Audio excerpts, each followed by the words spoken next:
አንዴ እንኳን ማሰብ ያቅተኛል። በየትኛው ምክንያት የብሌንን አሳዳጊ እናት ማገት አልነበረብኝ፣ ግን ለሷ ብዬ እኮ ነው። ኧረ እባክህ ወሬኛ! አሁን አንተ ወንድ ነህ? እስከ መቼ እንደዚህ እየተንቦቀቦክ ትኖራለህ?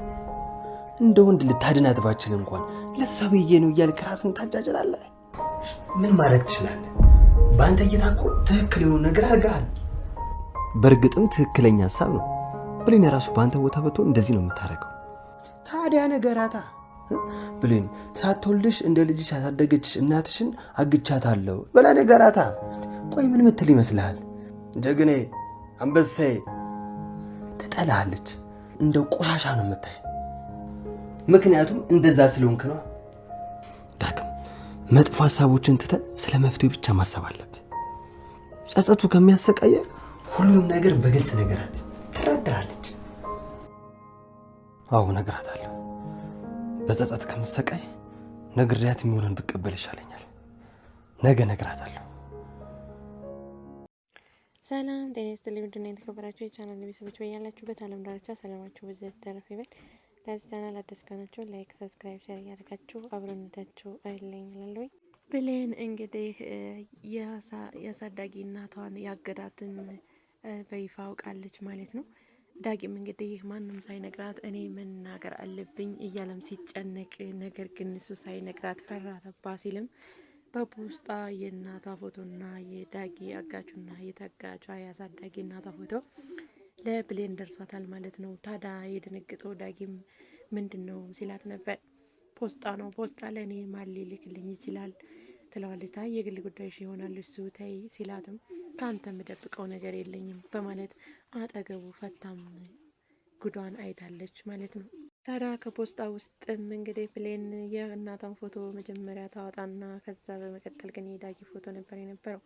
ታዲያ ሲያግታትም ሲይዛትም አፏ ላይ ፕላስተር ሲለጥፍም ፎቶ ነበርና ታዲያ ዳጊና ብሌን ተፋጠው ይገኛሉ። ብሌን እንግዲህ ዳጊን የምታምነውና አለኝ የምትለው ሰው እሱ ስለነበረ ከጎኗ ቀጥታ ፎቶዎቹን ባየች ሰዓት ማመን ግራ ተጋውቷታል። ማመንም አልቻለችም።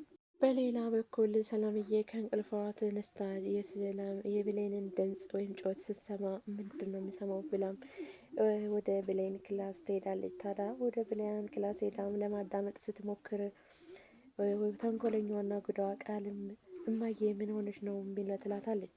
ታዲያ ሰላምን በድንጋጤ ቃል ደግሞ አንቺ ልጄ ምን ትሰሪያለሽም ትላታለች። አይ ሽንቴን ለሸና እኮ ተነስቼ ነው በማለትም ነበር ያባብለቻት። ታዲያ ሰላምም ምግን የሆነ ነገር ጩኸት አልሰማሽም? የሆነ ነገር ሰምቼ ትላታለች።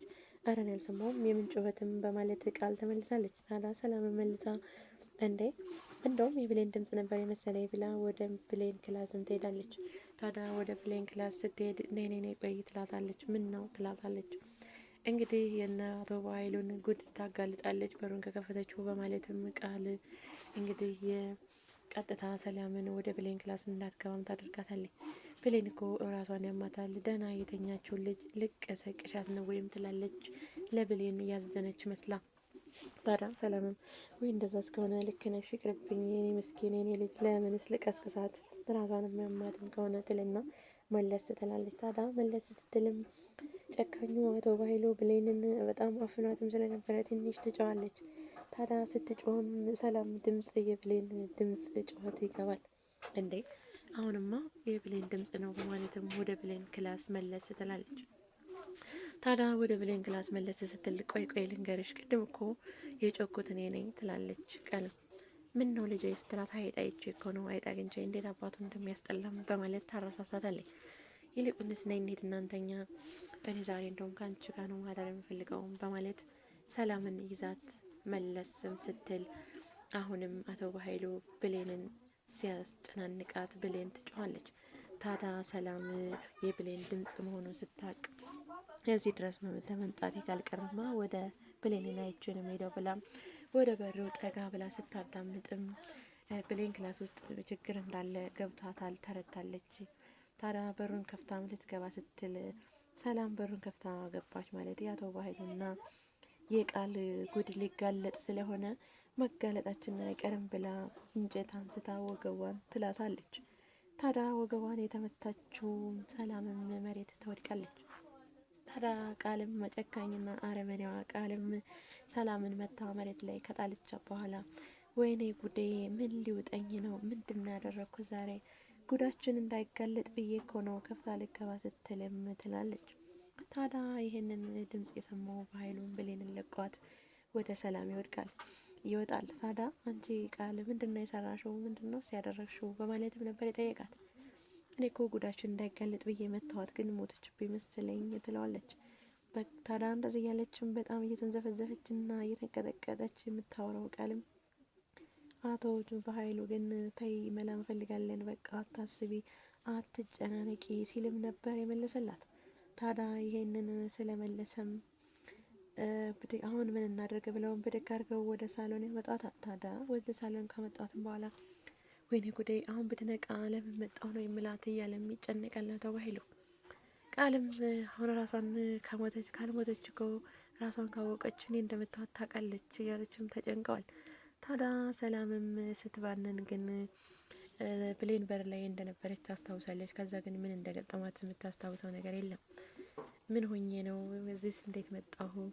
ብሌን በር ላይ አልነበረም ወይ ያለሁትም በማለትም ትጠይቃታለች። ታዲያ ቃለን ጊዜ ወይ በቃ አልነቃችብኝም፣ አልሰማችኝም በማለትም ብሌን በር ላይ ነበርሽ፣ ነገር ግን ስትመለሺ አንሸራቶሽ ወደቅሽና ራስሽን መታሽ ትላታለች። ታዲያ አንስተንም ወደዚህ ነው ያመጣንሽ በማለትም ታባብላታለች።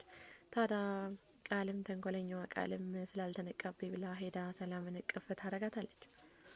ታዲያ ሰላምም በቃ አሁን ደግነኝ ግን ራሴን ሳይመታኝ አይቀርም በማለትም ወድቃ ራሷን እንደምታት ነበር የምታስታውሰው። ታዲያ በኃይሉ እዚህ ጋር ተጨንቆ ነበር። አሁን ምንድን ነው ምላት? ለምን ስመጣሁ ነው የምላት ይላል። ታዲያ ወይኔ ሰላምዬ ሞታብኝ ቢሆንስ አሁን ምን ነበር ማደርገው? ምን ነበረ ስምለው ጉድ ሆኜ ነበርም እያለ ሲል የኔ ወንድም ሁሌ እኮ ለእኔ እንደተጨነቅክ ነህ ትለዋለች። አዎ ይላታል። እስኪና ቁጭ በል በማለትም ከአጠገቧ ታስቀምጠዋለች። ታዲያ በአጠገቧ ካስቀምጠችው በኋላም ብሌን ትመጣና ምግብ ታመጣላታለች። ምግብ ካመጣችላ በኋላም እንዴት ነሽ ስትላትም ደህና ነኝ ትላለች። ታዲያ ብሌንም የተሰራውን ስራ ስለምታውቅ እንባ እየተናነቃት እንኳን ማተረፈሽ ትላታለች። ታዲያ ሰላምም እንግዲህ እስኪ ነይ ቆይ ቁጭ በይ ማውራሽ አለ በማለትም ብሌንን ልታወራት ትሞክራለች። ትናንትና ግን ምን ነበር ልትኛ አሯርጠሽ የጠራሽ ስትላትም በእናትሽ ባሳደገችሽ ስም ማይልኝ ትላት እንዳያቷሽ ስትላትም ብሌን ለማያማል ተገዳ በእናቴ ምዬም አልሻትም በማለትም ለሰላም ያለና የተፈጠረውን ሁሉንም ነገር ልታወራት ስትልም ሰላም ግን ፍቃደኛ አልነበረችም። የፈለገ እንድታወሪ በፈቅድልሽ በወንድሜና በልጄ መጣሽ፣ ወንድሜንና ልጄን አለያይተሽ ምንድነው አንቺ ግን የምትጠቀም በማለትም በጥፊ ትመታታለች። ታዲያ ይህንን ማመን ስላልፈለገች ብሌንም ምን ማድረግ ነው ያለብኝ በማለትም ድጋሜ ለምን ነበር የጠራሽኝ ብላ ስትጠይቃትም ብር እንደቸገራትና ለእናቷ እንደምትልክም ትነግራታለች። ታዲያ ያልቸገራትን አሁን በእናቴ ብዬ ዋሸሁ እያለችም ብሌን ኤምባዋ እየተናነቃት ያን ብር ትቀበላታለች። የምትለው ጠፍቷት ራሱ አንዴ 200 ነው አንዴ 2,000 ብር ነው በማለትም ያ ብር ከደሞዜ እንዲቆረጥ ብላም ነበረ። ታዲያ ሰላምም እኔና አንቺ እንደ እናትና እንደ ልጅ ነን፣ ምንም ከደሞዝሽ አይቆረጥም የስጦታ ነው በማለትም ትሰጣታለች። ታዲያ ይህን ስትሰጣት እያለቀሰች ወይኔ ብሌን ኪችንን ትገባና ወይኔ ብሌን መዋሸት ሳያንስሽ እንደገና የሰው ብር ወስደሽ በእናቴ መማሌም ሳያንስሽ እያለች ስትጸጸት ቃልን ብድግ አርጋ ብሩን ትወስድባታለች። በሌላ በኩል ዳጊ እውነቱን ለብሌን ሊነግራት እኔ እናትሽን ያገትኳት እኔ ነኝ ብሎ ሊነግራትም እያሰበ ያለ በፖስጣ ተልኮላት ብሌን ከሌላ ሰው ታያለች። ታዲያ ዳጊም እየተርበተበተና ደንግጦ በፍርሃት ብሌንን ያያታል። ብሌንም ያየችውን ማመን አቅቷት ፈጣና ተገርማ ማመን እስከሚያቅታት ድረስ ስለሆነባት ነገሩ ዞር እያለች ዳጊንና ፎቶውን ታስተያያለች። ታዲያ ማመን ያልቻለችው ብሌንም ዳጊ ግን ይሄን ይሰራዋል ላይ ሰራው ወይ በማለት ውስጧ ጥያቄ ፈጥሮባት እዚህ ላይ ነበረ ድራማው ያለቀው። እንግዲህ ቀጣይ ብሌን እሱን እውነትን ማረጉ እናቷን ማገቱን ስታቅ ምን ትል ይሆንስ እንዴት ስታየው ይሆን የሚለውን ይዘንላችሁ ምን መጣ ይሆናል። ለዚህ ቻናል አዲስ ከሆናችሁ ላይክ፣ ሰብስክራይብ፣ ሼር ያደረጋችሁ ቤተሰብ እንድትሆኑ በአክብሮት እንጠይቃለን። በሌላ ቪዲዮ እስከምንገናኝ ድረስ ቸር ሰንብቱ። ባይ ባይ።